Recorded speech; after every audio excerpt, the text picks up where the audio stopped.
welcome to this week's Why. Now, this is a question that was asked of me last week, and the question is, why do I keep getting plantar fasciitis? Now, this is not something that I've ever suffered with, but I know it's something that a lot of people do suffer with. So I want to talk through some things that cause it, as well as some ways that you can manage and prevent it from reoccurring. So some things that cause plantar fasciitis are your feet rolling inwards when you walk, standing up a long time on hard surfaces, being overweight, having poorly fitted shoes, and also having tight calf muscles. So, exactly what is plantar fasciitis? Well, let's have a look at that first. The plantar fascia is the ligament that attaches your heel bone to your toes, and it gets strained if your foot rolls in, i.e. flat feet, or if you strike your foot on the ground wrong. So mostly heel strikers are the ones that have most trouble with plantar fasciitis. Now, I've got some examples of some people's stride, and I do this quite often when I have massage clients in and PT clients who are complaining about leg pain, calf pain, foot pain, that sort of thing.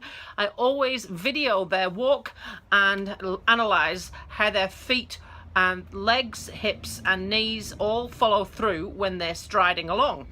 So I have zoomed these ones in just so that you can see their feet, and we're looking at their foot pattern to see what's happening. And I'll show you a few different ones so you can compare. I want you to have a look at how this lady's feet land as she walks. So if we take her forward slowly, this foot comes through and the heel hits the floor first. We know that because I can see the hole of the bottom of her shoe. And then she steps through. And the other thing we're looking for is whether the foot rolls. So the foot, if you look at how she steps, the ankle is in to start with, but as she steps through, it goes that way. I'll just show you again. Okay. And then the other foot, if you look at this foot, this is still a heel strike. We can see the hole of the bottom of her shoe. Not quite as prominent a heel strike as the left leg. And then as she steps, the ankle rolls in first, and then it rolls out. Watch. Rolls in, rolls out. Heel strike, heel strike. Okay, we have a different person here. Now this person does different thing with both his feet. So if you watch him walking through, he steps off with this one, heel down first, and then steps through. Steps up through with this one, and this one is a bit more midfoot because it comes down there. There is a bit of heel strike, but it's midfoot. And then it comes through. And this one is still heel strike because look, there it hits the ground first. Final one.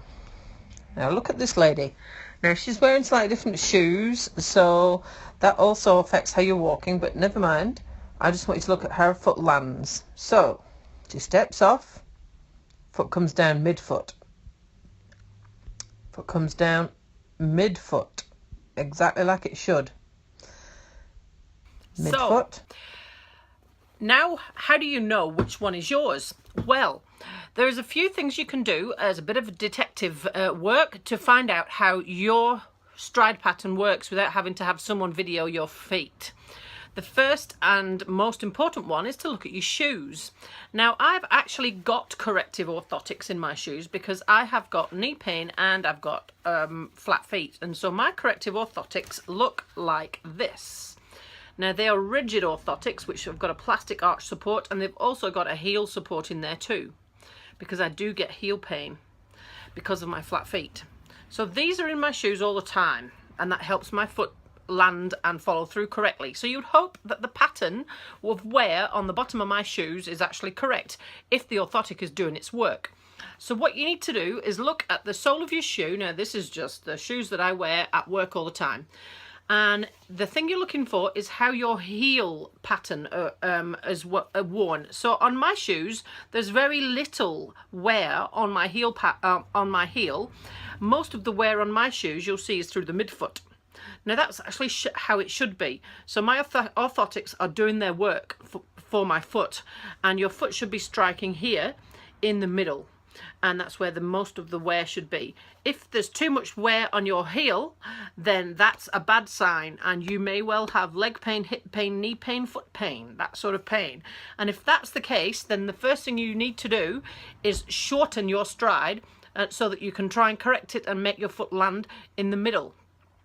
Now there's also a clever little trick that I found online that you can do to strengthen that plantar fascia if you've got a weak plantar fascia and you're having foot pain. So I will just show you that now. So you need a credit card or something like that. You're going to put it under your toes. Now ideally someone else is going to do the pulling, but you're going to try and keep it there and stop them from pulling it out from under your toes like this.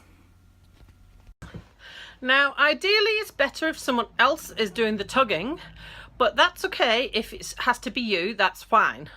And that's a really good way to get started with trying to strengthen that plantar fascia. If you have a weak plantar fascia, then the card will be able to be pulled out from under your toes really easily. Actually, surprisingly so, mine is pretty strong, so I actually had to tug quite hard to get that out from under my feet. But if you have somebody else in control of it, then that takes the expectation away from you. So then you've got to actually respond with your toes instead, which works a lot better. So hopefully that has been helpful and you've learnt a few things. What is plantar fasciitis, what causes it, and a few things that you can do to help strengthen your feet and correct your walk in order to fix that pain, as well as looking at your shoes to find out whether you actually need to be worried about that or not. So if you've got any questions for me, please do ask away. I'm quite happy to stick them into a future why. My last 2 weeks of whys have been questions that people have actually asked me that week. So I respond as fast as I can to get your question answered for you. So if you have a question, then email me on ridingtohealth@gmail.com with why question, and I'll be happy to add it into a future series. Have a fabulous weekend.